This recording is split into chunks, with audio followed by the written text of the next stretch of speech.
I'm Michelle Ely from the Starlight Tribune, an Arrow TV show fan podcast, part of the Gonna Geek Network, just like the show you're checking out now. Shows on the network are individually owned, and opinions expressed may not reflect others. Find other amazing geeky shows at GonnaGeekNetwork.com. Stand by for a brand new episode of All Things Good and Nerdy. Good morning, everyone, and welcome to episode 380 of the All Things Good and Nerdy podcast. This is recorded live on Sunday, November 10th, 2019. I don't really have anything pithy or witty to say to start the show, but I'm Chris, and joining me today, as per normal, my regular co-hosts, one, Willie D. Nelson. Hello. Stop it. And, of course, Anthony Bachman's here, too. Fucking stop it. Stop it. Stop it. Fucking stop it. For those on audio, Willie was doing one of his creepy looks. That's all I got. That's every Pretty look sure I it's just got. his face. You have non-creepy looks. You just don't use them as often. That's true. That's a Willie inquisitive look. Well, that's why I made the perfect Captain Spaulding, because I freaked people out, because I was always just looking at them and smiling when they weren't looking. Then they notice and they're like, "What the effer?" See how it is? You have perfected the ability of creeping people out while painted like a clown. Or while Thank not you. painted like a clown. Thank you. I try. You do satisfactory work, sir. Satisfactory. I've heard that a time or two. Satisfactory. I wanted to ask a follow-up question there, but I thought better of it as soon as I No. wanted to ask the follow-up. You already brought it up, so might as well say it. Go ahead and put an end to that, Chris, and just stop. Stop it. Stop it. No. Go ahead. Never mind. Was this in regards to your work capabilities or to things in your personal life that you've heard that, Willie? That you do satisfactory work. Oh, both. I don't know what you mean by work and then personal life, because that's one and the same, buddy. Oh my! Are you a male escort now? Oh God! If I was in better shape, I would love to be a gigolo. I'd be a great gigolo. There's people that like the fuzzy teddy bear look. You're all right. You got a shot. Yeah, I have a little bit too big of a belly. It's not like huge. I'm not like obese, but I mean, if I was down to my 225 again, I would have had no stomach back then. Oh, and that's so weird to say. Someone who's 225 is being flat stomached. Oh, that'd be great. I'd be a gigolo in a heartbeat. A what in a heartbeat? A gigolo. Oh, I heard chickaloo, and I was like, "What's a chickaloo?" Chickaloo is, Oh, I was going really weird and dirty with it. I'm gonna back off from that. But it reminds me, I might use that word for the next time I play Dictionary on the Jackbox Party Pack game, which is very fun. Is that one of the new ones? Yeah, it's one of the new ones. Pretty much what it does is it starts out by giving a word, and then then everyone has to come up with the definition, and then you all vote for the definition. And something funny, like the one we did, I forget what the word was, but the definition I did one was when the wedgie becomes peak uncomfortableness, and then you have to come up with another word, a synonym for the original word with that definition, and then my word out one after that too, slot maxing. We did use slot maxing in his episode title. What, 3 episodes? You already told back? this story. Yeah. I don't remember him telling. My memory's terrible. I remember the slot and, maxing story, but I don't know. Willie's on repeat. He's not live. He's Memorex. And no one over the age of 30 is going to get that reference. Call him Max Headroom. You mean no one under the age of 30 is going to get that That's what I meant reference? to say. It's been a long morning. It's been a long morning. Max Headroom. Well, I mean, I knew what it was when I was under 30. I never saw... What movie or show was that from? I never saw it. He had his own show on MTV. Oh, okay. Yeah, never knew that. I've seen clips of it. I was like, oh, it's that thing. And it was the voice of that one guy from Honey, I Shrunk the Kids and Generation X, the made-for-TV Fox movie about Michael X-Men. Fuhrer, Oh yeah. who I'm was glad also you knew the that name. dad on the Zack Snyder remake of Dawn of the Dead. He was the dad that comes Oh into yeah. the Yeah. mall bit, and they have to put him down. I don't even remember that. I'll be honest. No He was memory. ready before. He's like, I understand. He Doug was all loves right about it. movies, but fucking so do I. When are you I starting mean, your so Bachman do Loves I. Movies podcast? Featuring Because it Willie just Nelson. doesn't sound as good. How about I Bach mean, Loves Movies? And the Chromebook is dead. There. I mean, I can be a guest on that show because I also love movies, and I would kick ass at the trivia. I thought about doing a podcast called Tony Talks Talkies. Triple Oh T. God! All right, can I ask a question here? Oh, please, Willie, ask your question. Depends. How weird that is it that we call movies movies? Like, hey, these pictures move on the screen. Let's call it movies because they move. That's fucking weird. And of course, when sound comes, let's call them talkies. But we're also just going to call them movies anyway. That was weird. Do you want us just to call them motion pictures all the time? Well, I mean, like, what if we named other things like that? Such as? I don't know. Man, you're putting me on the spot here, Yeah. buddy. I was just trying to think. around the room for something to say. Yeah. I mean, I wasn't trying to put you on the spot. I'm just trying to think of another situation to try and judge. That thing off over there, that's not a bed. That's a sleepy. That sounds delightful. I wish my bed was called a sleepy. I mean, you Call can my always bed call my it- comfies. It's where I get my comfies. I would call my bed something very inappropriate. Oh, see, it has different uses, so that's why it can't be called sleepies. Willie calls his bed the bathroom because he's Whoa! not potty trained. No, I got nothing. Because he's in there getting wet. No. You see, it's because I'm on a water play. We take precautions. We put tarp down Oh. first. Gross. I'm Gross. Gross. water play. That's weird to me. I'm not going to kink shame anybody who's into it. It's not for me. That's fair, right? That's fair. Yes. We are not. I'm not going to kink-shaming. hate you. If you like it, you like it. Who am I to judge you, you poor bastard? Well, I mean, What? you're human, so you have the right to judge because we all judge whether we admit it or not. Yeah, but I don't feel like I need to judge people on that. It's not my place. Who cares? Whatever You're two doing consenting adults don't do that harm don't it, yeah. harm anybody else, have at it. Yeah. I mean, if you want advice on it, right into the show. I'm really See, scared see, right like now. I did that, Chris.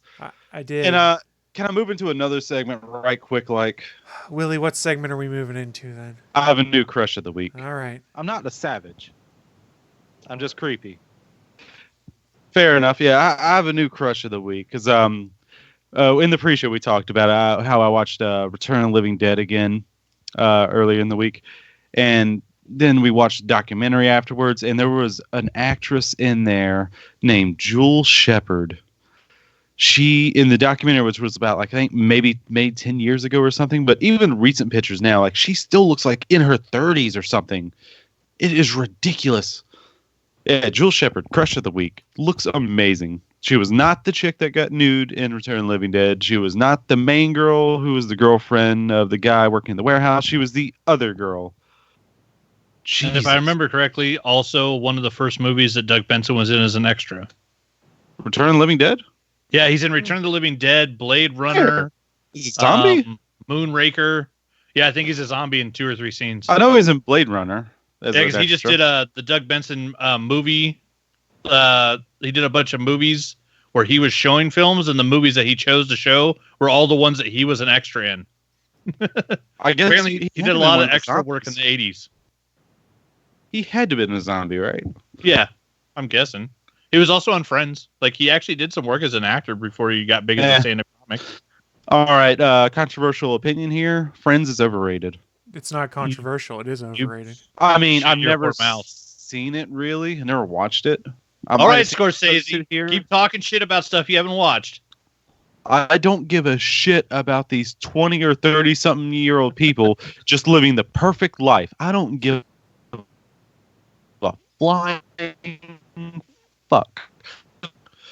And there was something I saw where if you look at it, there was an episode or a whole like storyline where Phoebe gets pregnant to be a surrogate for her sister. She was already for her if you brother. do the for her brother. Well, she had her brother's baby. Yes. She had her brother's twins. That makes it even weirder. But if you look at the timeline, she was already pregnant before that even started. If you look at the timeline within the show, it's done with math. I will tell you about it after the show. Because math is really what's going to bring down Friends. Uh-huh.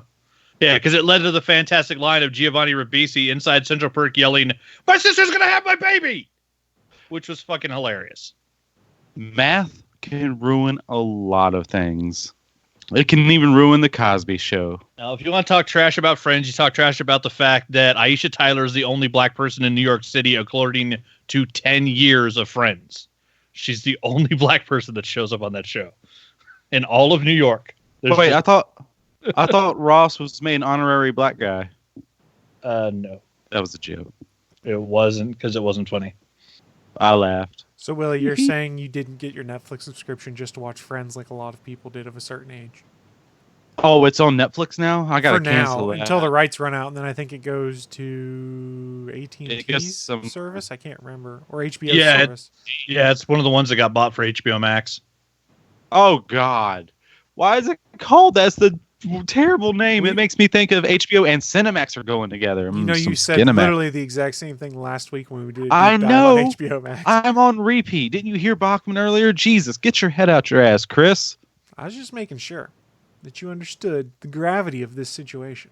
This is going to be. He doesn't understand gravity. There's this flat. There's no such thing as gravity. The flat plane is just moving up at 9.8 meters per second squared. That's how you get terminal velocity. Please note, Willie D. Nelson does not speak for the All Things Good and Nerdy podcast or anyone else in it. Remember, we believe in science on the All Things Good and Nerdy podcast. I don't actually believe that. That's just what I heard they believe in, and that's really effing stupid. We believe in science. Don't forget. We said it many times ago, and I saved the bump for a reason. Because it has to be said. Right. Don't believe in flat Earth. Don't be like Shaquille O'Neal and Kyle Irving. Kyrie Irving. Who went to Duke. The best. I don't know. He went to Duke and believes the Earth is flat. Well, not the guy who started. All he did was play basketball. Wasn't that the guy who started? If he went to college as an athlete, it's not like he really went to college. It depends on the sport you play, whether that's the case or not. Yeah, and whether you're a star. Yep. A whole lot of athletes that can't fucking bounce a checkbook that have a fucking degree in something because they played 4 years of football.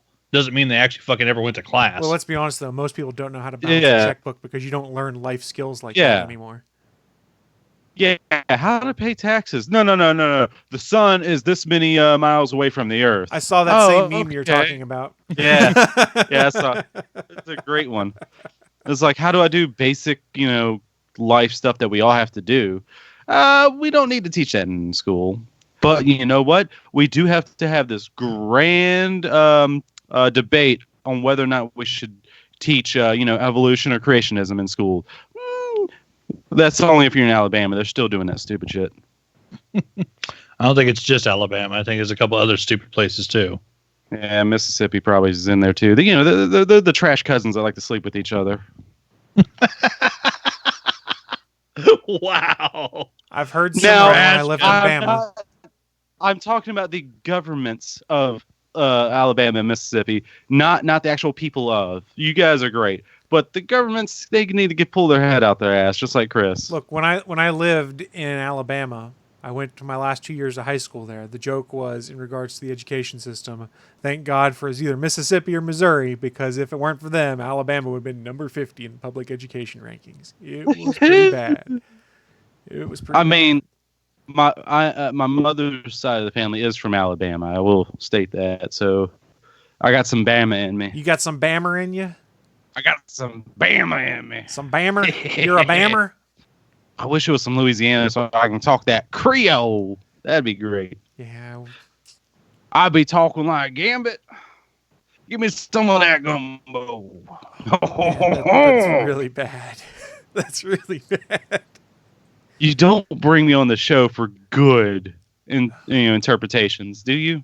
No. And you know what else we don't bring you on the show for? Oh, The news of the week. Live from the ATGN studios on the internet. It's the news of the week. Uh-huh.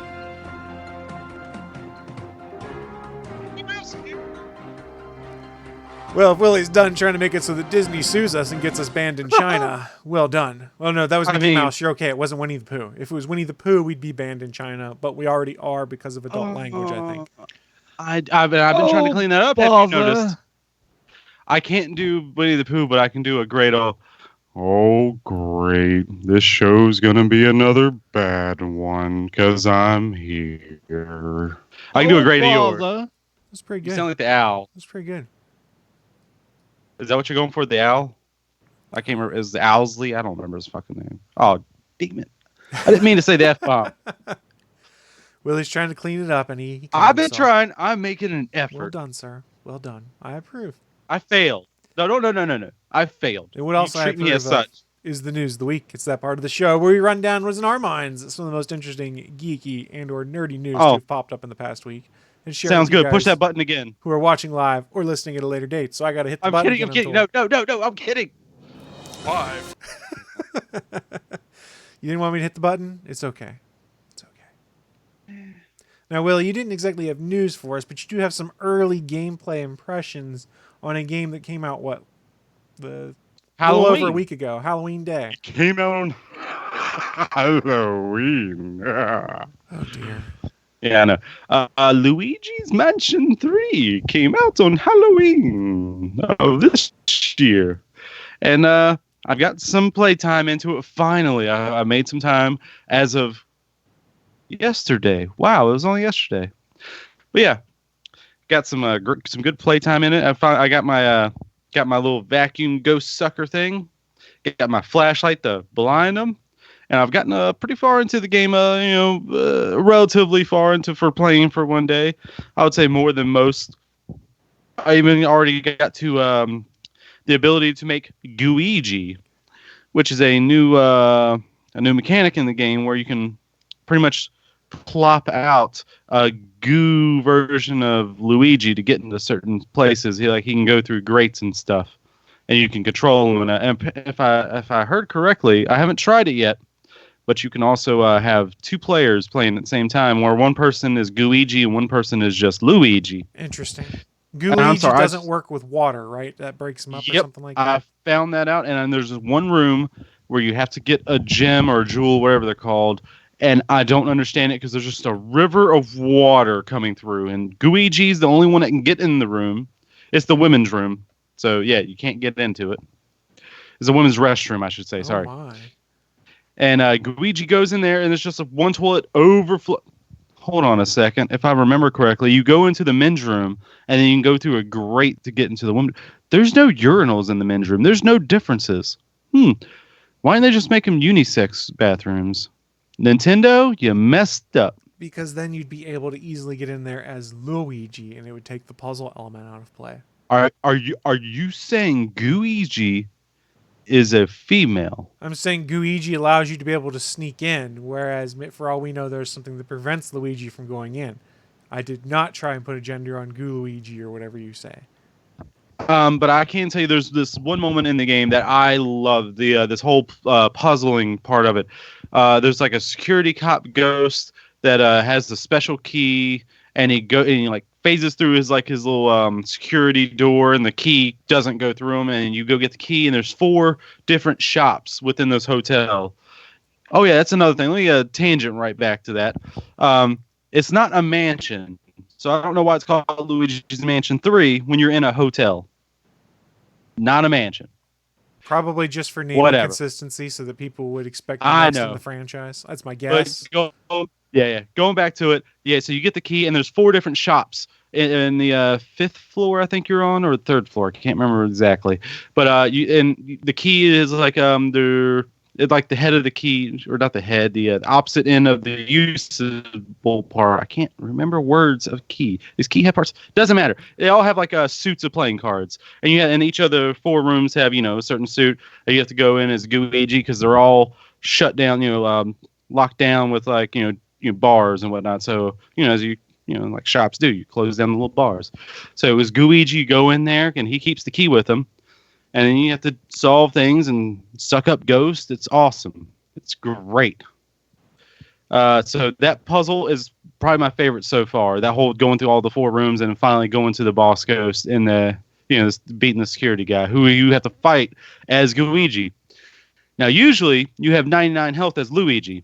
I'm not sure if you can upgrade it later, but as Luigi, you only have 25 health at any time. If you touch any kind of water on the ground, or if sprinkler comes at you, because that happens in that room too, Luigi just melts away, and you go back to regular Luigi. And you can have them both doing something at the same time, like some things. I think you have to have both of them doing, because you also get like this little plunger thing you can shoot out of your thing. It has a little rope you can start sucking, and then if you switch over from Luigi to Luigi, you can shoot one from his two, so start sucking, and then both use their power to pull the thing. And it's teamwork. It's puzzles. The puzzles in here are really well done so far. So far, as we can say right now, I'm a fan of it. This game, I would probably give a nice 7.5 right now. The way I rate things, which I've heard is not the right way to rate things, but screw people, namely my friends that disagree with me, 5 is average. That's right in the middle. They say, no, 7's average. Like, oh, so yeah, it's whatever. So 7 is pretty good. 7.5 is pretty good. It's not average. 5 is average. They say, no, 5 is a bad game. No, you're a bad game. I'm done talking about this. Go on to the next story, unless you got other questions for me. Willie, you have very strong feelings here. How far have you made it through the game is what I was going to ask at this point. Well, I was trying to keep that vague because I haven't gotten that far. I don't know, maybe like an hour and a half, 2 hours into it. Which, I mean, there was a lot of gameplay and a lot of those cutscenes, so I don't know. Because of course it's the very beginning. I heard it's kind of a slow start. That's why I was curious. It is a slow start, which is understandable because it's going for very storyline stuff. So, but I think I'm kind of over that right now, and the whole thing of the game is you have to get the buttons for the elevator to go to new levels, or floors. Right. And you get them by defeating ghosts. Like when I defeated that security guard ghost, he gave me a new button of floor 3 or 2. I think it was 2. I can't remember exactly what them, but it was yesterday. My memory's not the best. And so I can go for anywhere between basement 1 to floor 5. I can't go to floor 4 yet, but and I'm not sure how many floors in there, but it goes up there. I think I'll have to look that up because I don't know. I ain't count them. How many floors are there in this mansion? I just said I didn't count them. Okay, I didn't know. Sorry. You son of a gun. I apologize, Willie. I had the question keyed up, and instead of you son of James Gunn. That would not be a terrible thing. I mean, wouldn't it be a little bit with your age and his age? That would be a little bit. I mean, he would have to have you. Like, how old is he? He's like 40 something. Maybe he's a time traveler. I don't know. Then he should have changed some other things. But if he was a time traveler, okay, that's a fair statement. But who knows? Instead of having you, to be fair. Oh, to be fair. No. No pageantry. Willie, you hurt my feelings. You hurt my feelings, and I'm going to need a moment to collect myself. So while I do that, I'm going to throw things over. I'll pain you some more. I'm going to throw things over to Bachman so he can share his news. I'm going to cry a little bit while I get over how mean Willie was to me. I've heard that a time or two also. To be fair. I don't want to curse at you, but you're making me. Too fucking bad. No, I don't care. Pageantry. You're being a real McMurray right now. You're fucking 10-ply, pud. I bet you guys super soft birthday parties. Hell yeah. The softest birthday parties are awesome. All right. From an article in /film that's reporting something that was scooped by Bloody Disgusting, there is a question about whether or not we are ready to head back to Woodsboro. Apparently, there is a new Scream film in the works. Let's see, what was it? Is reporting the works at Spyglass Entertainment. Beyond that, details are sketchy. Will it be a reboot? Will it be the canonical fifth entry in the film franchise and continue the series?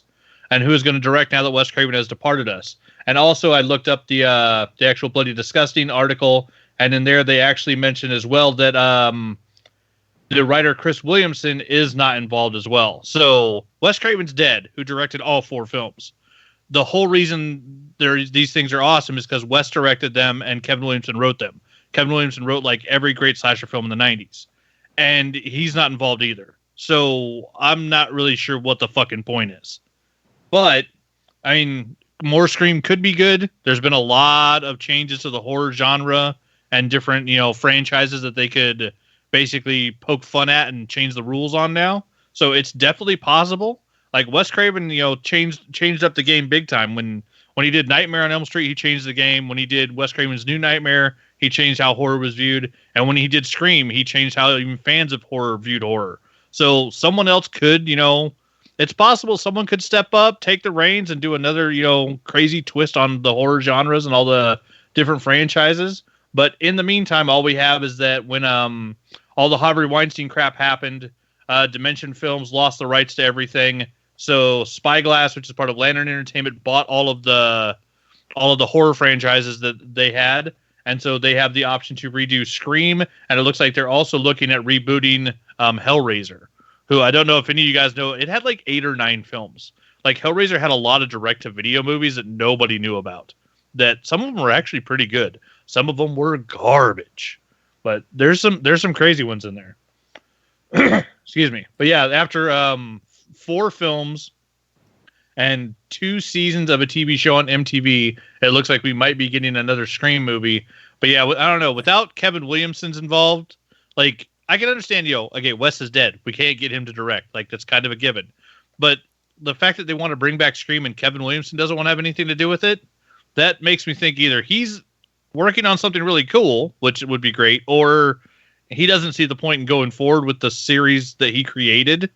And if the creator doesn't want to have any part in it, that doesn't bode well. I mean, isn't the well just a little dry? How many movies did they do? And there was a TV series you mentioned. I don't even remember being out there. So yeah, is the TV show any good? It wasn't bad. It had nothing to do with the Woodsboro movies. It was like it was a different killer set in a different town. Well, it's understandable. Yeah, which made sense because MTV the basically, different killer part. Yeah, MTV did like their own storyline with the face. And it was not a bad show. Like, it was entertaining. Like, for an MTV show, like, it definitely wasn't bad. And but I also want to touch on, you mentioned this earlier, isn't technically a New Nightmare technically like a prototype for Scream? For being like meta? Yeah, it was, that's what I was saying. Like, when Sean S. Cunningham did, Friday the 13th and John Carpenter did Halloween, they both kind of created the slasher. And then when Wes Craven did New Nightmare, he changed the whole game up. Because you had these big, mean, unstoppable, non-talking characters. And Wes Craven's like, fuck that. I'm going to give you a dream demon that has personality. That's totally different from these other guys. And he created a new type of slasher altogether. Then he came back to the, 7 movies later, he came back to the franchise he created to do a New Nightmare and did the meta version of it where it was Freddy in the real world, where you had Heather Langenkamp playing Heather Langenkamp in a movie. Wes Craven was in the movie playing Wes Craven. I mean, it wasn't Freddy. Well, no, but it was the spirit of the fucking story that became Freddy and was held within the films. And then they changed things up again when Kevin Williamson referenced the films and went super meta, and they did the Scream franchise. And then they did the trilogy, which was perfect. And then they came back and did the 4th one, which everybody's like, but the 4th one fucking had a point about the new generation and the changes to horror films. So, I mean, it is possible. Since that 4th Scream came out, there have been a lot of horror films. You've had all the fucking Paranormal Activity shit. You've had all the fucking, the Purge films. Like, there's all sorts of reference you could do to the torture porn Saw shit. Like, there's all sorts of stuff you could reference. So, I'm not saying a good writer-director combo couldn't make another good Scream movie. But, man, they got big fucking shoes to fill. And we saw what happened. We saw what happened when Platinum Dunes tried to redo Friday the 13th and fucking Nightmare on Elm Street.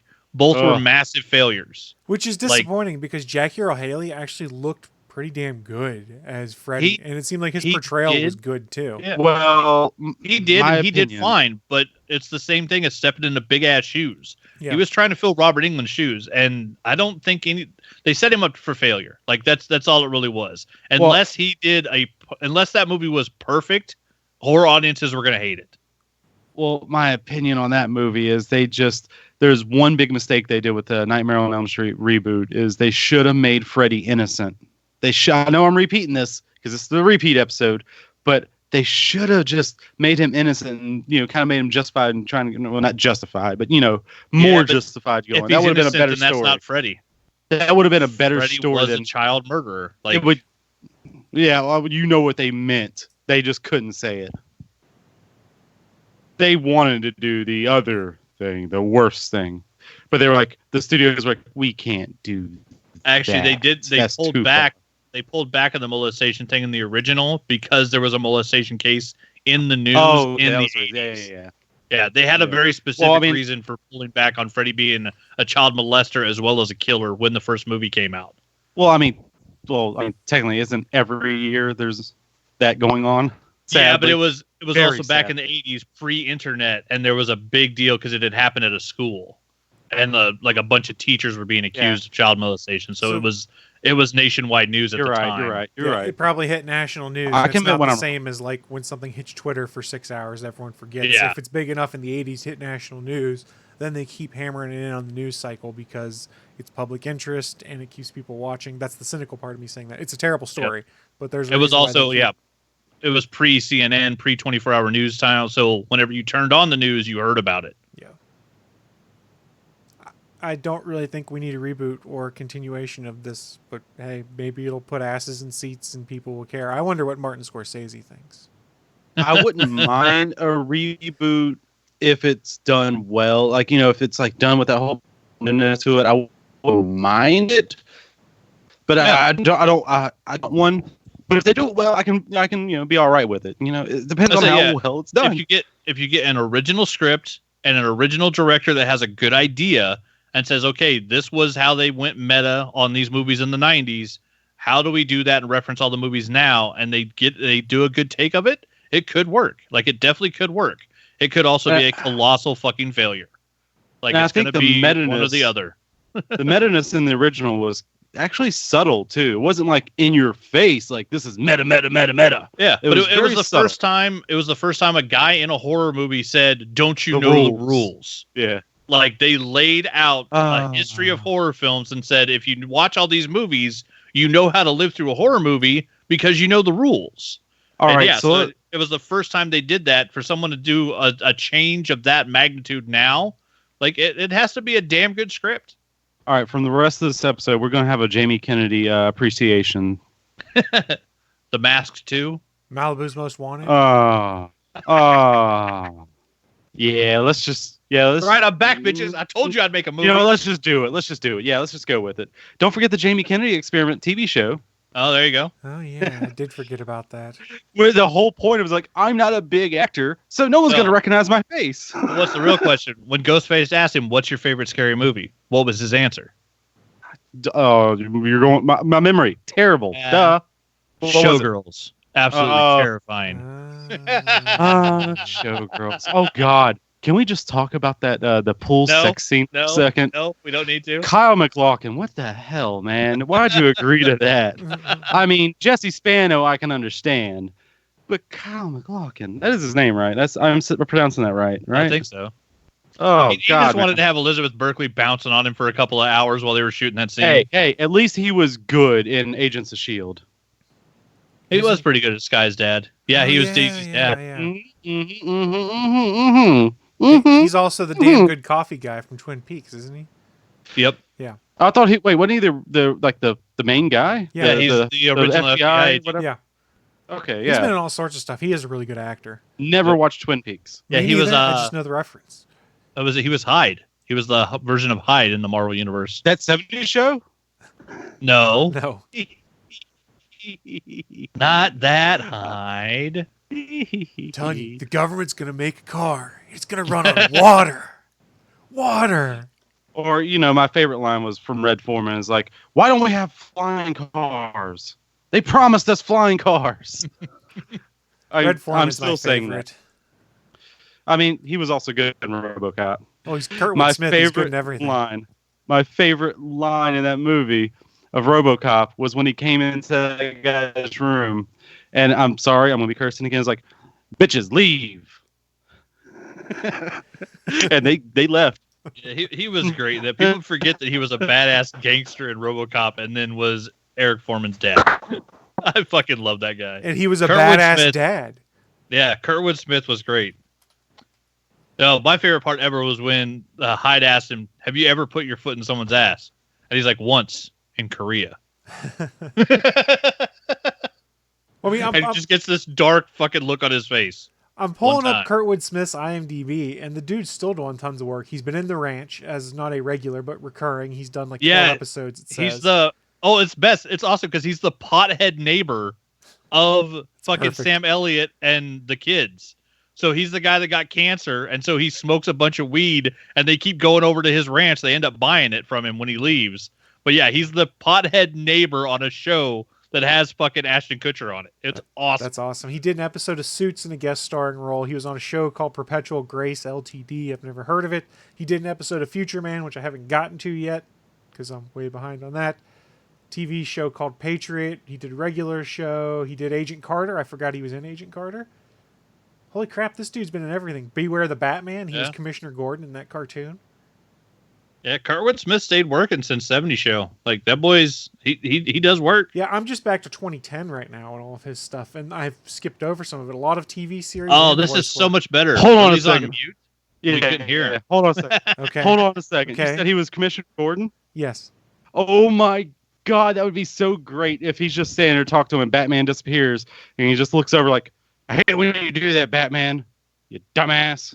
Dumbass. Dumbass. I would have loved to hear that. Let's see. He was in 24 in 2009. He did Medium. He did a show called Squirrel Boy. He guest starred in House. He did Psych, that 70s show. Grim Adventures. Wait, House the movie or House the show? House the show. House the show. I miss House the movie. Eat 1 or 2. They're both good. He was House a voice 2, in the the Zeta second Project, story. which was You like see, this is the tangent show right now because this is supposed to be talking about Scream. yeah, but it took us into Kurtwood But I Smith. love Now I don't tangents. remember. He did Star I Trek, love tangents. Star Trek Deep Space Nine, Star Trek Voyager. He did episodes of. God damn, this dude's done everything. He needs to be the new killer in the next Scream. There, let's bring it back. Oh, that would be awesome if he was the killer in the new He Scream just pulls movie. off the mask. It's me, you dumbass. I'm gonna put my foot up your ass, dumbass. Yeah, he's one of those Eric, actors too. Like what the hell you've you never been disappointed. Anything you've seen him in, like he nails whatever character he is. That's true. He's All right. so good. What it needs to be, he just needs to have the whole cast of that 70s show, but Kurtwood Smith is the killer. I mean, they're not playing the same character. It's just the the actors, and they're all jumbled Yeah. around, different characters, except for the guy who played Hyde because They can't bring him he back. got right now. caught up Yeah. in that whole #2 thing, which is screw that. Yeah, he got Me Too'd. Yeah, he did. Yeah, deservedly. Well, if it is true, I don't know. I just heard accusations. Did they ever find that out? I mean, I could be speaking out my ass. I don't know. There were many I don't know. accusations, and it was enough that Netflix said, "Yeah, we're taking you off the show." And if I recall correctly, they basically killed his character off now. And Yeah. I'm still angry at the #MeToo movement. Still angry Oh at God, it. we're not touching this Uh-oh. one. No. I'm just because Corey Feldman was saying it a long time before, Okay. and no one listened to him. Okay, that clarification was such And I a was good like, thing to add in Yeah, right yeah. there, Willie. That's why it's because it should have been a thing beforehand, but no one was listening to the person who was championing it. Like, why? And it was even a male talking about it too. And then people like when Terry Crews came out, it's like, yeah, I was even molested too. It's like, Jesus, this is the whole thing. Like, people just need to listen more, especially to Corey Feldman. That's all I got. Nobody listens to Corey Feldman. I know, it's a shame. He was great in The Burbs The Burbs. I don't know that one. with Tom Hanks. And Burbs? yeah, The Oh, Burbs. wow. Yeah, you need to see that. That's a classic. I'm sure I'll get to it after I watch Fifth Element. Yeah, I And know that's going.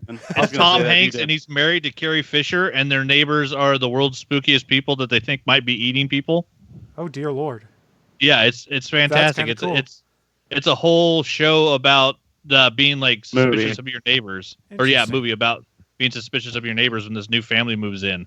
And what was it? Bruce Dern was also a neighbor. Yeah, he's like the crazy Vietnam vet that lives next door that has a bunch Bruce of guns. Yeah, it's a hilarious flick. And didn't he also, when he married to someone a lot younger too? I can't remember. I don't know. I don't remember exactly. I could. Oh be yeah, I wrong. think Bruce Dern had like a hot trophy wife or something. Mm. Yeah, the verbs. This is the Yeah, tangent. Tom episode. Hanks, We're it's going Tom wild Hanks tangent. and Carrie Fisher. I forgot about Carrie Fisher. Although, Yeah. I mean, that's Well, kind I of think easy she's- with the I movies think she's from only that in time. like 2 scenes because she leaves for like a trip, and that's when him and the neighbors go crazy. The verbs. I don't. And back to Scream. Are we done talking about Scream? Tom We've done Hanks such a should good be job. the killer at Scream. Tom Hanks and Kurtwood Smith. That You would need be two such killers. a good. Oh The my god, that'd best be such a Screams good have twist. 2 killers. And no, it needs to be Tom Hanks himself as the killer. He It's not. is it's Tom not a Hanks and he's the character. killer. It just is Tom Hanks. And people are like, "Wait, you're the Tom Hanks?" That's Mr. how Rogers? he stays nice all the time. He I takes all am the people out with so murder. honored. All right. So if we can get Tom Hanks or Kurtwood Smith as the Be killer, then yes, we murdered do need by- a reboot of Scream. Otherwise, then maybe not. Maybe we don't need it. But that's my news of the week. And such a great. To a few other topics. That's the news of the week on that one. I will say I can't wait to talk about Chris's news of the week because I have so many questions. I do too. So Willie queued me up here. Let's go over to my news of the week. And we're about 6 months out from Crystal Dynamics dropping their Marvel Avengers game.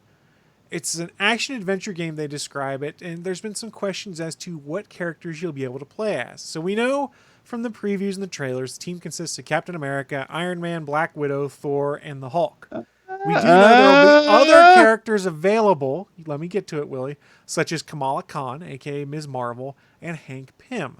Crystal Dynamics has also stated that many more will be added after the game's launch, and a lot of people are theorizing Hawkeye. So at the time of release, we know 6 playable characters. Scott Amos, the head of Crystal Dynamics, told IGN Italy it's likely that the 6 in question will be the same things we talked about. And where it gets confusing is he started talking a little bit about the different types of missions and gameplay in this game, which confused me. And let's read his quote, and then we'll get into why it might be confusing. He said, "The hero missions are reserved for the single player and put the character in front of levels built for the use of a particular hero and enhance the characteristics. Going forward, you will also unlock the Warzone missions, playable with any hero at any time, both in single player and cooperative mode with up to 4 players. The only restriction is that you will necessarily need to select different heroes, no Hulk-only teams. To give more choices after the launch, other heroes will be published, in addition to the 6 that you have initially available for free for the players. So we'll get more players, we'll get more characters for free. They did say something to the effect of like free DLC for mission packs and stuff like that. You could buy skins, it sounded like. But I don't quite know what this game is now. It sounds like it has That was my characteristics of question. an MMO combined with like a single player action adventure Avengers type game. I don't know what's going on. I'm curious. I'm intrigued. What I can take away from the trailers and all that in the gameplay they showed, it looks like just like a hack and slash type of game or beat 'em up, if you will. But then the way they're talking about it makes it seem like more. And I'm like, are you guys talking about 2 different games here? And also, you mentioned Captain America is playable in the game. Now, this might be spoiler territory, but it's in the trailer. So It is. screw off with that.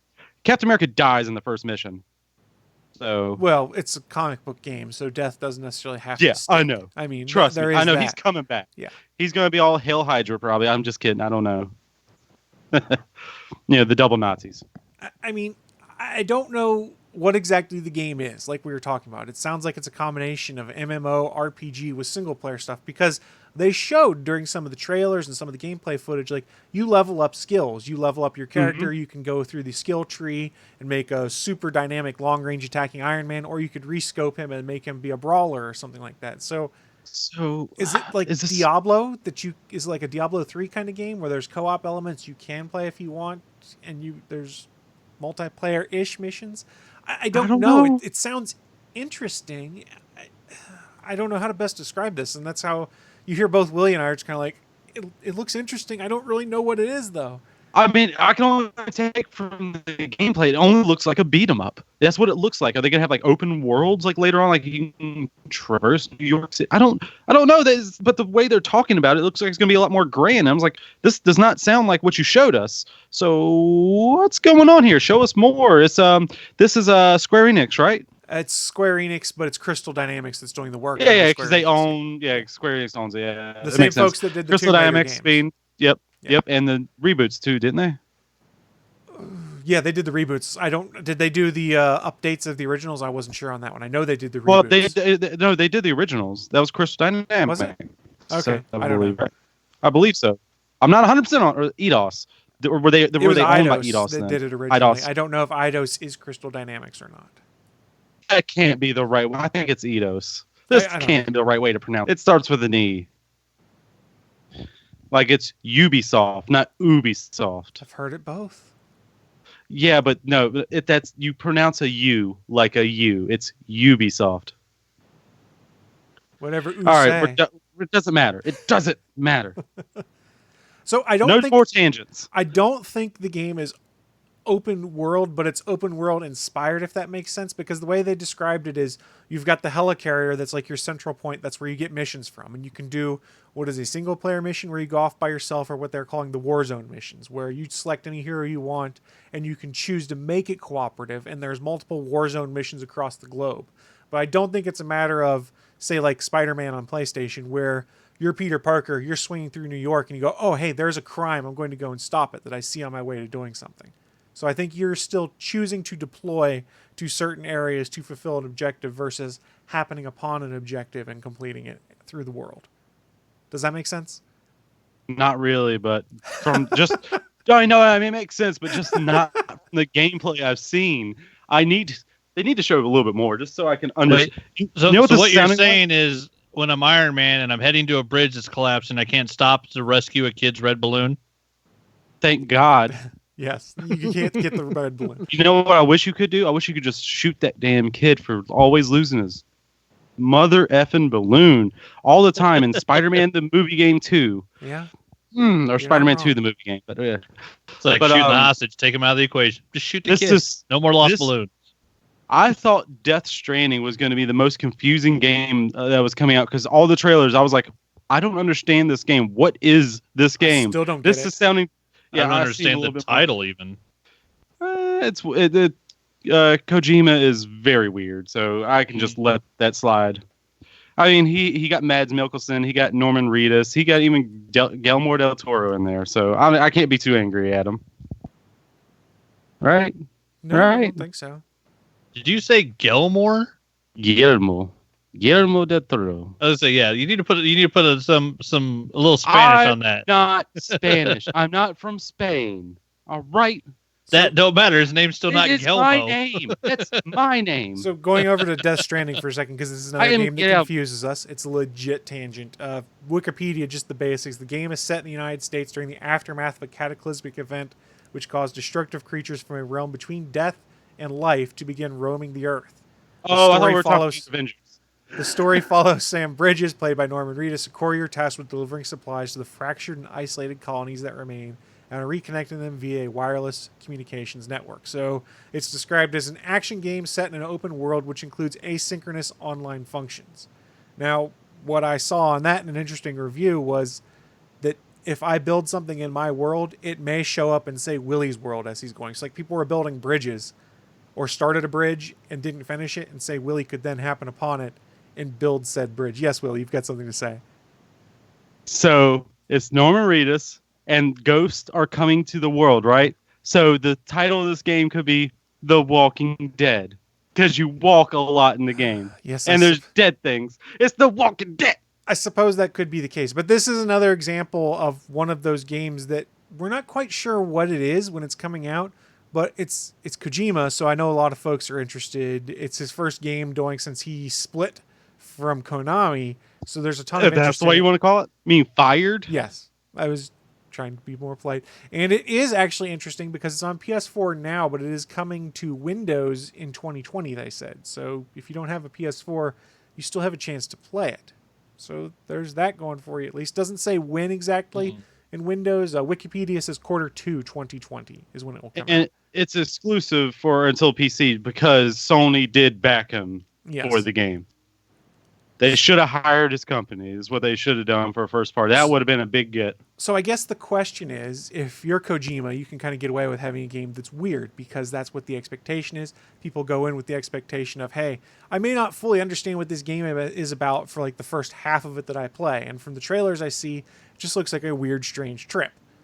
Can you get away with that with an Avengers game where we look at it and go, I'm not exactly sure how I play this game or what's going on. And while it looks interesting, I don't know what's going on. Just like the Avengers.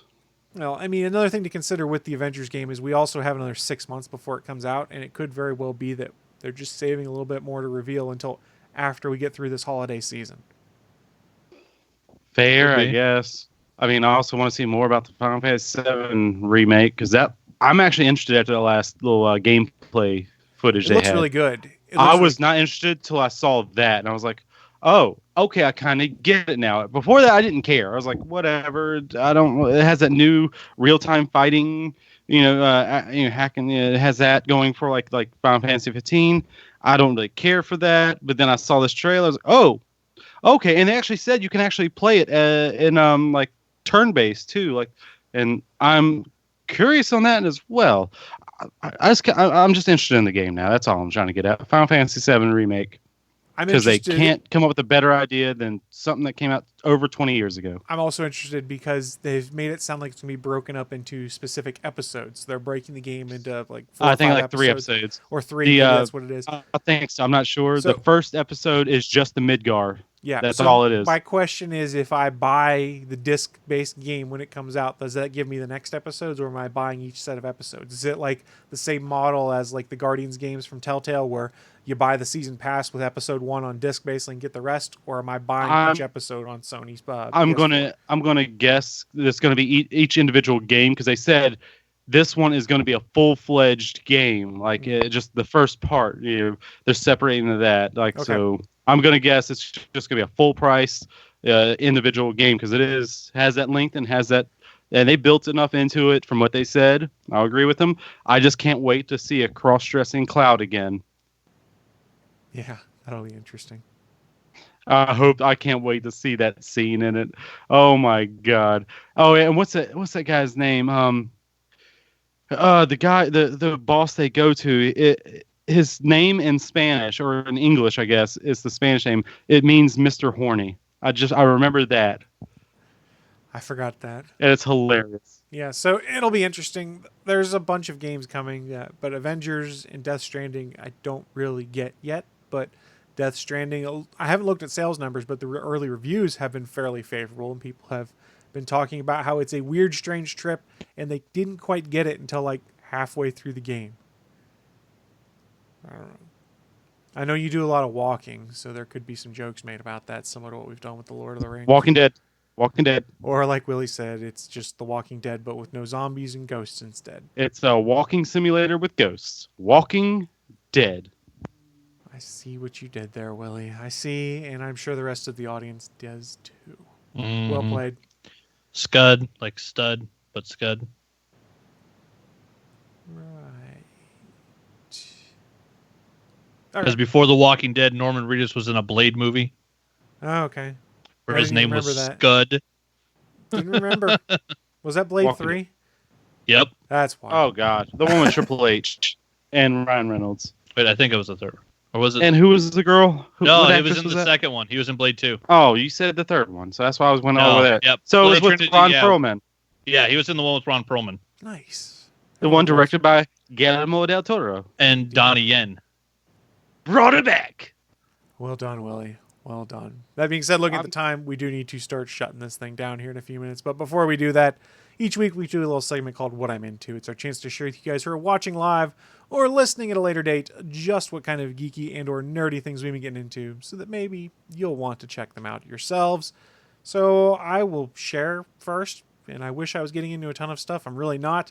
I've been playing a little bit of Outer Worlds, on the Xbox still. I haven't gotten a ton of time in, but having fun with it still. I got caught up on some of the shows on my DVR. I think I powered through 3 episodes of Prodigal Son over the past couple days because I was 3 episodes behind. I continue to stand by what I said before. It's like Hannibal meets Weird Family Dynamic, and it's creepy and fun and twisted. And the guy who plays Malcolm Bright, the main character, and his name escapes me all of a sudden. He was Jesus on The Michael Walking Sheen. Dead. No, the not Michael Sheen, the dad. We're talking about the son. Oh, the son. Jesus yeah, from The Walking Jesus Dead. from Who's The Walking Dead. the actor's name I'm forgetting. He looks so weird without hair and the beard. He does. He looks but so different. He's so very good in the role. And I read an interview with him where he's like, this role takes a lot out of you. He goes, and he goes, I'm just exhausted at the end of a week of shooting. He goes, it's a great role, probably the best one I've ever had, but it's exhausting doing it. And he also came to a realization now that he's a New Yorker because they filmed there. And he's like, I've always considered myself living in Los Angeles. And he goes, now that we've got a full season order, I guess I'm a New Yorker because I'm here all the time. Nice. Great show, and it keeps me guessing as to what's going on. And there's always weird twists and turns. The cast is fantastic in it. Like his sister is Alara from Orville, the old security chief, and things like that. And I'm like, I didn't recognize you with blonde hair now. Your real hair color. It's weird. It's really good. And I say weird as a compliment, this show, because it just keeps you twisted and going, I don't know what the crap is going on. Oh, yeah, and Lou Diamond Phillips is in it. So Lou Diamond Phillips is never a bad thing. Well, there you go. Everyone loves a little LDP. Hell yes. I didn't even get a response out of Willie there. I was expecting something. What? I wasn't paying attention. That's I'm not going to lie. I understand. Tom Paine. That's Tom it. Paine Tom is Paine. Jesus' name. Thank you for saving Thomas me. Paine. Wait, so Halston Sage is Yes. on Or it? Thom Paine. Thom Wow. Paine. Yeah, with blonde hair and no alien nose bone. She looks very Looks different. very different than what you saw on the Orville. I would guess she's not coming back on the Orville since she's got a full episode Yeah. order of Prodigal Son now. That's what it is. She looked cute as an alien. She looks cute as not an alien. They're cute It's actors. very jarring though because I wasn't paying attention when I first started watching it, and I heard her voice. I'm like, I know her from somewhere. Where Well, do I I remember know seeing- her from? I remember seeing the trailer for Prodigal Son like 3 or 4 times, and I couldn't figure out who the fuck the main guy was. Yeah. I'm like, I fucking know that actor. Who the fuck is he? And then it's like, oh wait, that's Jesus from The Walking Dead after he cut his damn hair. Yeah, and he does have a fairly distinctive way he speaks, and it carries over. It's a very good show, especially if you like things get twisted, weird, and dark on occasion, because it's kind of it's very dark in tone. Let's put it that way. It deals with serial killers Right. and murderers and things like that. Is that on a streaming service? It's on Fox, which means it's on Hulu, I think. Okay. I think. Yeah, I hadn't tried that one yet, but I've heard good stuff. I didn't start watching a bunch of new shows this season. I watched a couple like comedies and stuff like that and then dropped them off. I think Prodigal Son is really the only new show I've picked up this season where I'm like, okay, this one's staying in the lineup. The rest of them I was like, I don't care. You're gone. You're gone. You're at a. But yeah, twisted, weird, fun though. So I recommend it if you're looking for something to scratch that itch of weird, twisted television with phenomenal actors in it. Prodigal Son, it's well worth your time. Yes, I know it's on Fox, which means normally you should be wary of it getting canceled or some kind of other screwiness. That's true. But they already picked it up very early for a full season order, so at least you'll get this season and presumably next season before Fox screws it up somehow. I was gonna say, SP's not watching it yet, right? It's not 3 years in. That is correct. SP does not watch any show on Fox unless it's 3 years in, so he missed The Yep. Gifted. I don't know if the Orville counts now that it's a Hulu show instead of no longer a Fox show. We'll have to ask him. Questionable. We'll have to ask him. But I don't think he has Hulu, so it could be a moot point. I don't know. What do I know? Bachman, what have you been getting into, sir? I've been getting into playing a bunch of some Dead by Daylight. Now that the day before Halloween, they finally started the Halloween event. The fucking Withering Blight finally started. It was only a week or so late with the launch of the archives and the Rift. I actually finished the first tome of the Rift. I got my last part done last night. I've still got 4 of the challenges I think left to go back and finish to get all the points and the shards, but I actually got through all the way through the little blood web and finished everything. And it's been fun actually playing Killer and Survivor to do the unlocks on both sides of it. And then playing a bunch of the Apex. I'm like somewhere in the 60s I think on the Battle Pass now. Still got like 90 days left, so I should once again finish the whole Battle Pass. We've been playing duos, which has been fun. It's a lot tougher than we thought it was going to be. It was funny because me and V were talking about the fact that most of the time lately we've been playing and regular Apex is a 3-man squad. And so it's me and her playing with a random third person that's not in our chat. And so quite often that person would run off by themselves or go and get shot and they would die. And so then we were playing as a duo anyways, facing off against teams of 3. And we actually had a bunch of matches where we would win the game, even though we were a duo, which was funny because now that everybody's duos, everybody's playing much more aggressively. And we haven't fucking won a match yet, even though we're only facing off against teams of 2. I do have a question about that. Yeah. Were you were you doing the were you in like team chat in the game, or were you just in your party? In our party chat. Oh well, that kind of makes sense. So why they would just because these guys don't want to talk to me. Well, screw them. I'm on my own. So that makes sense. That's on you guys. It has a ping system. You don't have to fucking talk in this game. Yeah, you don't have to, but it is helpful. Yeah, but I'm also not going to use an in-game chat system for talking that fucking turns itself off every time a menu screen comes up. That's weird. Didn't know it did that. I didn't either. It's poorly built. Well, you're right on that. I'll back off from that. You're correct. I can admit when I'm wrong. Yeah, the party chat for the PS4 is much better because it doesn't stop multiple times during the game. Yeah, they need to fix that because if the actual party chat worked correctly, it would probably be a much better option. But yeah, I mean, with the ping system in Apex, honestly, you don't need to talk. Like, the ping system's fantastic. Just talking helps in fights. But yeah, so we've been playing a ton of duos. It's been a blast. It's crazy because it's still 60 squads. It's just now that they drop 32-man squads instead of 23-man squads. So it's still the same map, same amount of people, same bunch of crazy bastards all running around trying to murder each other at the same time. Been playing a bunch of that. It's been really fun. Watching finally remembered that Amazon had put up the episodes of Super Dinosaur, so I watched like the first half of that. It's that CGI animated cartoon style, so like I'd be happier if it was a straight cartoon and not computer generated looking, but it's still really cute. Like, it's SD, it's Derek Dynamo, it's villains named shit like Max Maximus and Triceratops. Like, it's like the cutest fucking thing ever. I'm hoping every kid in the world that's in that phase where they love dinosaurs is watching the show and just digging the hell out of it, because it's the cutest thing Robert Kirkman's probably ever going to work on. Max Maximus? Yes, the villain's name is Max Maximus. All right. Do you mind a little small tangent right quick? All right, we'll tangent away. I had a friend of mine I used to work with at a grocery store. He had a kid. The guy's name was Johnny Golden. So what do you think he named his kid? Maximilian Golden. So I was like, what are you doing? Are you going to raise a Bond villain? Maximilian Golden, huh? That's not bad. Yes. That's a pretty cool name, actually. That's a name. That's a pretty cool I'll name. give it to you. Yeah. Tangent over. That's all I had to say. That's a good tangent. And then other than that, there's a pair of comedians I love named Jackie and Laurie. They do a podcast called The Jackie and Laurie Show. They're two veteran comedians that have been doing stand-up for over 20 years each. Jackie Cation was one of the very first, I hate to say it, but female comedians I ever heard and really loved, because just comedians are comedians, but she's fucking fantastic. And she's really into geek stuff. And so I became a huge fan of her like the first time I ever heard her stand up. And so I finally went and dropped a couple bucks on the Jackie and Laurie Show. She had mentioned they needed to sell some stuff and make a little room in her garage, with all the comedians doing their own type of, buying and selling of merch.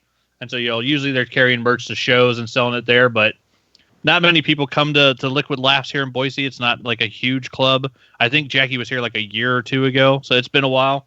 But I had been meaning to buy her all of her CDs, so I finally did. So I got me a Dark Forest hoodie, which is another podcast she's done for about, I think, 15 years now or something. It's got like 700 episodes on iTunes. It's a podcast that you can find about an episode about basically anything. She finds something that somebody's dorky about, no matter what it is, and has them come on and talk about that subject. They've done episodes on fucking knitting. They've done episodes on World War II. They've done episodes on the history of pirate ships. Like, it's insane the amount of detail. Just anything that somebody's geeky nerds out about, she'll have them come on and talk about that subject. And it's great because she calls it the Dork Forest is a safe space where you can be dorky about anything. And it's just a great show. And also, because it's hosted by a comedian, it's hilarious. But yeah, I finally took the time and actually went and snagged everything off of her website. So I got me the Dark Forest hoodie, and then I went and grabbed all 4 of her CDs. So I have Jackie Cation Circus People, and then I have Jackie Cation It's Never Going to Be Bread, which was her second one. Then I have Jackie Cation This Is How Dorky She Is. This will make an excellent Horcrux. Like, she's a full-on, like, Harry Potter nerd. Nice. And then the new one is Jackie Cation I Am Not the Hero of the Story. All 4 CDs are signed, and then I got the DVD of This Will Be an Excellent Horcrux as well. So, like, I got her whole catalog of stuff, and then also ordered her pins that she has with it, with the White Lady Meat Shield. She has a joke about how white ladies now, that's their job, is to be meat shields for, you know, the world we live in now. And then also the Spooky Reading Girl pin, which is just fantastic. Because that was what, in one of her jokes, what she was referred to in high school during a fight was "Don't bring the spooky reading girl." And they threw in, she threw in a bunch of stickers as well with it. So I got the Jackie and Laurie show sticker, her and Jackie Cation and Laurie Kilmartin, both fantastic comedians. Laurie Kilmartin's actually a writer on the Conan show. Like, we're talking about seriously talented people here. And then yeah, Jackie and Laurie, they did another sticker that's literally, it's about the stage time. That's all they talk about in the show, is actually doing comedy. Getting up on stage. Like, they're 2 people that love nothing more than getting up on stage and doing a set and just making people laugh. And they have the actual Dork Forest sticker. It's got the nice D20 on it. Let's see, American Revolution, the National Society of the Dogs of the American Revolution sticker, which is kind of cute. Spooky Reading Girl stickers, which of course go with the joke and the pin, which is awesome. And then the newest one, which I love, which is her response to, like, people that are just, you know, bigoted or stupid or whatever, and she came up with the ultimate answer to all of them, which is a new sticker that says "Squish with whomever you wish." So, like, love is love, but it's just cuter because it's "Squish with whomever you wish." I love it. But yeah, so that's what I've been getting into. I put all 4 albums on my iPod, and I put all 4 albums on my computer at work. So, like, halfway through work on Friday, I got done with some of the more focused tasks that I have to do, where I usually just listen to music because it's much harder to do. And when I moved on to the second half of the day, I literally just put on her whole discography, and I listened to 2.5, almost 3 full albums of comedy from Jackie Cation. And it was one of the best Fridays at work I've ever had. Just fucking listening to comedy and laughing, and it was fucking great. But yeah, if you haven't heard her stuff, go look up Jackie Cation, Laurie Kilmartin, Jackie and Laurie Show, Dork Forest. So much good stuff. That's what I've been getting into. Very nice. Willie, wrap things up for us. What do you get into, sir? Will do. I'm going to start off by talking about Dead by Daylight. I also finished all my Rift challenges, or whatever they're called, well before Bachman, because he's slow to the punch. I'm just messing with you, buddy. But I was doing a lot more Apex. I just shared a picture, and I'll be getting to that in a second in the Hangouts. I got to tell a story about it. I was doing one of the challenges where you have to sacrifice someone during in-game collapse. So I was playing as a killer, just going through, and I got somebody on my shoulder. I was going to the basement, and when someone was trying to flashlight save him, and I was kind of acting like I wasn't going, like, no, I'm not looking. But then I looked and let him get off, because I was trying to let it get to in-game collapse so I could get the sacrifice, because not all the gens were done yet. And then they got the flashlight save. And then they both ran over, and apparently they knew where the hatch was, and one of them had the key. The one I was carrying on my shoulder had the key. And they jumped through, and before I get there, the person that got the flashlight save got to jump into.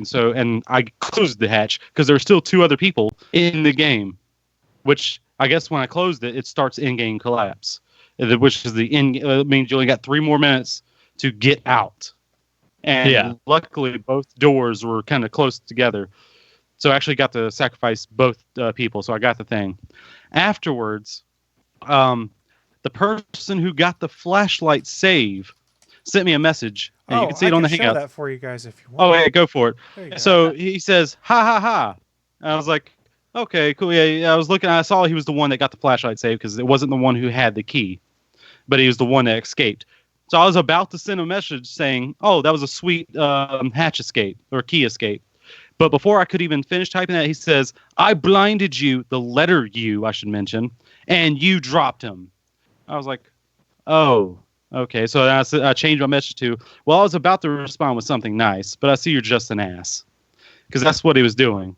Then he goes on to say, well, I'm an ass who escaped and blinded so that another survivor escaped. Then a long line of ha-has. LMAO, LMAO. And then he said, well, you shouldn't have tunneled. I do not tunnel as a killer. I purposely do not tunnel. If I see someone pulling someone off a hook, I go for the person that pulled them off the hook, not for the person that was on the hook. And then so I think I had the greatest line ever saying, talking about the blinding. I wasn't talking about the tunneling. I said, yeah, it happens in the game. Like, when you get the flashlight save. And then I went, does your mouth get dry sucking your own dick? Because that seems like all he was trying to do. Look at me, I'm so good. Look at me, I'm so good. Yeah, I kind of let him get the flashlight save because I wanted it to get to in-game collapse so I could, get the challenge done.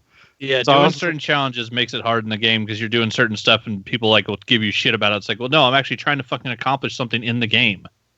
And then he kept saying I was pissed off. I wasn't angry at all because I got my challenge done. I wasn't pissed at all. And it goes on for further on down. Just back, I'm like, I'm not angry, buddy. I mean, well, Dad, I don't know what the fuck a lone woy _FZ is, anyways. Yeah, lone wolf, whatever. But I did send a message to the person that did have the key and escaped. I was like, hey, man. I was like, hey, that was a sweet key escape, and they were nice right back. See, I'm a nice person until but that person just he was just too busy sucking his own dick. Stuff like that's what really frustrates me on games like this, where someone, as soon as they do something cool, then have to lord it over you in chat when you just want to be like, hey, that was awesome what you did. Kudos to you. Now, I'm not gonna lie, I do send hateful messages when people are face camping. Okay, fair. Come on, fair. You're camping or tunneling, when they are directly tunneling. Oh, I just got saved, and they went around the person that unhooked you to hit you right back down. Come on, man, you tunneling like that?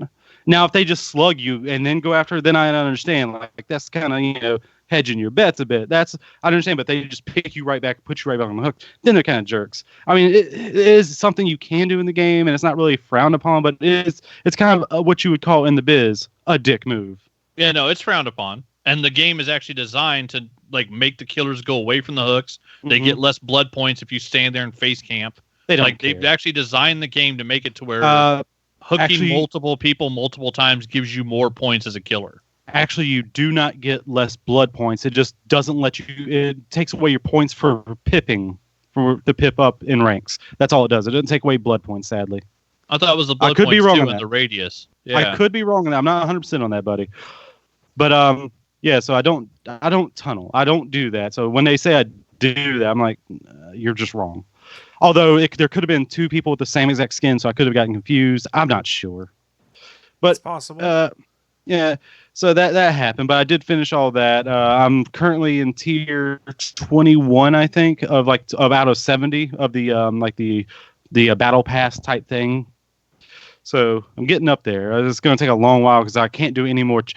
I can't do any more challenges to get extra points to jump up.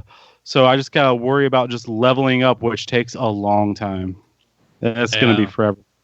I hope they put up the more challenges before the end of 58 or 57 more days left? Because that'd be a long time if they just do that until they release the next set of challenges. Yeah, no, I think the rift's supposed to happen another the second part of it is supposed to happen within the next couple of weeks. But I'm not sure. I'm not sure of the actual dates yet. Because otherwise, trying to get to level 70 is not feasible within that amount of days. Yeah, no, because I believe all 4 levels of the rift we're going to be done within those. Yeah. Okay. We'll be done before then. But you have to complete the one that you're on while it's live, because you'll be able to. Well, while it's live, so right now, the part 1 is live, so you get the bonus points from it. Once part 2 goes live, you can still do the challenges from part 1, but I think you don't get the rift fragments. You just get the blood points. That's boo. That's wrong. So, it's where they're going to leave the old challenges there, but you won't get as much progression from doing the old ones. They'll still be available, but they want people to do them during the time when that part of it's basically like having a tiered battle pass. So it's a battle pass that's set up as in quarters. So there's part 1, part 2, part 3, part 4. I'm not saying you're wrong. I'm just saying I hope you're wrong on that. It might be. I mean, that's the way I understood it when I read their update, but I could be wrong as well. But I believe that's the timeline is set up to where the first quarter of the battle pass you'd want to complete Rift Tome 1, and then there's Tome 2, 3, and 4. But when you're working on tome 4, 50 days from now, if you haven't finished something in Rift tome 1, it'll still be there, but you won't get Rift fragments from it, if I remember. All right, let's move on from this because we're running out of time. I don't want to take up too much time. I also went to go see yesterday Terminator Dark Fate, which is this is the second week, right? So we can do spoilers. It starts up. I'm not sure if they did like the de-aging thing or they just got like doubles that look really close to them. They had a young Sarah Connor and John Connor. They that looked like Edward Furlong, close enough to be like, oh, okay, yeah, Edward Furlong or the John Connor, he dies within like the first 2 minutes. Dang. He's dead. Yeah, they changed the timeline. Wow. 1998 apparently, and he's just dead. Terminator got him. That's what I totally forgot. I saw a they movie. sent multiple Terminators, and they, yeah, I know, Doctor Sleep, right? Yeah, and I'm gonna probably see that today or something because I was curious about it. But yeah, so it was an all right movie. Very controversial statement I'm about to say. I like Terminator Genesis better. Oh yeah, you got. I actually like that there. No, I actually liked the movie. It was a good movie. Like people were just hating on it to hate on me, and the only thing I didn't like is the actor for John Connor. Like they could have got someone younger a bit, just because I want to see more action. He did a good job for the action, but I just wanted. It didn't look like John Connor. For 2 minutes, I don't think it matters. Oh no, he was in it throughout. He would turn out to be like a yeah. Willie's talking about Genesis now. Yeah, Genesis, the last Terminator movie, which was pretty good. I'm gonna say I liked it. I don't know why people had a hate for it. Like, it was just a good movie. This movie changes things. They're not Terminators anymore. It's not even Skynet is the bad guy in this one. I mean, they are technically Terminators and had the look of it, but it's not Skynet. They changed the future. Yeah. So this is not Skynet. This is something no completely fate but different. what we make. Yeah, but it was all right. It was pretty good. Arnold Schwarzenegger was good in it too. He's in the trailer, so that's not even a spoiler even. But yeah, he's pretty good. And then I also I'm fully caught up. I started watching this week and got fully caught up with all 5 episodes so far of Castle Rock season 2, the Misery they're calling it season, because it has nothing to do with the first season. Or I mean, it's still like Castle Rock, the city's still there. I don't know if any of the characters have like made an appearance back again. But I'm not even sure because it's been like a year since I've seen the first season, and I don't remember a whole lot. I remember being very disappointed in the ending of the first season. Like, wait, you're not going to explain what that was? That guy just had a demon face. I need some explanation. What is he? I need something. You're just not going to show me? Okay, whatever. I was disappointed in it. Like, and we're never going to get answers for it. Never. Ever. But the actress that plays Annie Wilkes in this season, she is super. She gets the mannerisms and the speech pattern of Kathy Bates in Misery down. Holy shit, it is spooky. If you just watch it just for that, and I don't even remember watching Misery, but I remember her speech pattern. I do remember that. And this woman gets even like the certain words she's like. It's Lizzie Kaplan. Movie. Oh, is it? It is so good. Yeah, it's Lizzie Kaplan from frickin' Mean Girls, Cloverfield, Hot Tub Time Machine. Fucking. Who was she in Hot Tub Time Machine? Was she the girl in the tub with the guy? No, that's definitely not her. Says her name was April. She's not big enough. Party Down, like that's where I first saw her, was on the show Party Down. Like she's been in a ton of stuff, but yeah, she's awesome. And yeah, Lizzie Kaplan embodies Kathy Bates as her version of Annie Wilkes. It's so creepy. I watched the first episode.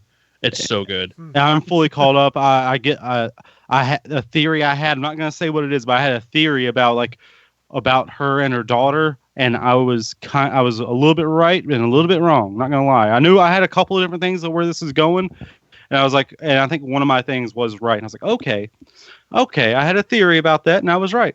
And there apparently a sister city that's right next to Castle Rock is Jerusalem's Lot, which is also Salem's Lot, which in the book is also called Jerusalem's Lot. I guess they shortened it down to Salem's Lot in the book. I don't remember. Never read the book. Never watched the movie. But and there's something weird going on. I'm not sure if it's vampires like it was, because that was just straight up vampires. Yeah, it's got to be vampires. Kind of vampires. If it's Salem's Lot, it's got to be vampires. Yeah, so I'm not sure. I can only assume, but they do twist things, so they don't do it exactly the same way. So we'll see. I'm a little curious where they're going. And there's if it's anything like the last season, it's going to be 10 episodes. The first 5 episodes are out right now, and it comes out every Wednesday. It's a Hulu original. You can only watch it on Hulu. Interesting. And it's very good. And is there anything else? I rewatched Umbrella Academy. Still awesome. Still love Klaus. What's his name? Robert Sheehan. I don't know how to pronounce the last name. He's Scottish or Irish, I think. He is awesome. He was also in the show Misfits that was on like BBC, I think. I don't remember what it was on, but it was an awesome show. It was a BBC show. It's a British show. I do know that, and it's amazing. That actor is just. I even liked him in Mortal Engines. that movie. He was good in that too. Damn. He was the best part of that movie. Which that movie was. It was all right. It wasn't like it got a lot of hate too. It did bomb at the box office from what I remember, but it was sorry. I own it, so I own it.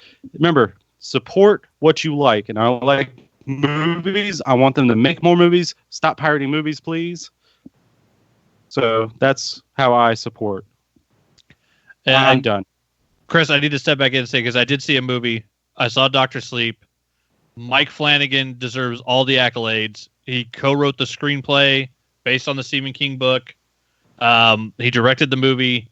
There are shot-for-shot scenes taken directly from Kubrick's Shining that he redid in Dr. Sleep that are gorgeous.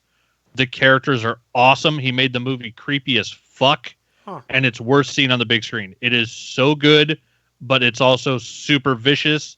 Like, you want to talk about triggering? There is a scene where a child is murdered on screen. Oh, okay.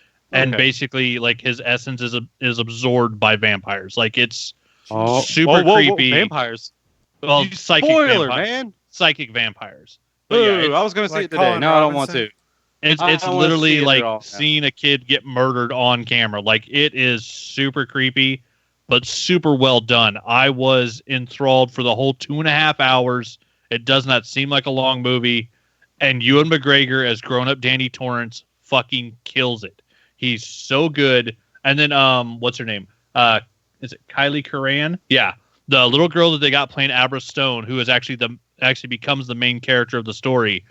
This actress is fantastic. She's going to be like 12 or 13. Like, she's a little kid. And having an actor step into a role and say, hey, you're the world's most powerful psychic. Have fun with that. Like, squint your eyebrows. Do a weird Prof X thing. Like, that's not an easy thing for most actors to do, much less a kid actor. And she kills it. She's so great, start to finish through the whole film. And the actress that plays Rose the Hat, like, she looks good in the previews, but you don't know if she's going to be as creepy in the movie as she was in the book. She's super fucking creepy. This whole movie, credits to credits, is awesome. It is a fantastic continuation of The Shining. It stands up next to Stanley Kubrick's film. It is that good. Looks like I'm going to go see it at 4:05 today because I looked at my Regal app. I'm going to upcharge it with the IMAX. If you're a fan of horror, if you're just a fan of Ewan McGregor, for any of those reasons, go see it on the big screen. It's worth seeing. It's a fantastic movie. Those are all the terrible reasons to go see it. I'm just kidding. Those are all fantastic reasons. And yeah, Mike Flanagan deserves all the accolades in the world. He did a film continuation that is the Stephen King book, and it's also a continuation of the Kubrick movie that Stephen King hated. And he found that happy medium between the two and just made a fucking perfect sequel. It is damn good. Well, cool. So, Chris, you know what to do now. What do I do now, Willie? I'm confused.